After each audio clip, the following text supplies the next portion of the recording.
இப்போ நெறைய பேர் என்கிட்ட வந்து கேட்பாங்க, "அமான், இப்போ ஒரே ப்ராடக்ட்ட நெறைய செல்லர்ஸ் சூஸ் பண்ணி அத Amazonல லான்ச் பண்ணா என்ன ஆகும்? அது இட் வில் பிகம் காம்படிஷன் இல்லையா?" அப்படிங்கிற மாரி கேட்பாங்க. ஃபர்ஸ்ட் ஆஃப் ஆல் இந்த காம்படிஷன பத்தி வொரி பண்ணாம அத எப்படி ஹேண்டில் பண்ணணும்னு பார்க்கணும்.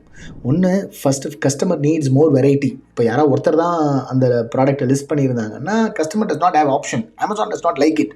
அதனால எந்த ப்ராடக்ட் எடுத்தாலும் நூத்துக்கணக்கான பேர் செல் பண்ண தான் போறாங்க. நம்ம என்ன செய்யலாம் அதுக்கு? I'm going to give you 3 tips. Number 1, you need to focus on branding, packaging and bundling. How you can brand it better, how you can package it better. அதை நீங்கள் பார்க்கணும். ரெண்டாவது, focusing on optimizing your listing. Optimizing your listing with good quality images, நல்ல video, அதுக்கப்புறம் SEO optimized content. That is number 2. And number 3, good customer service.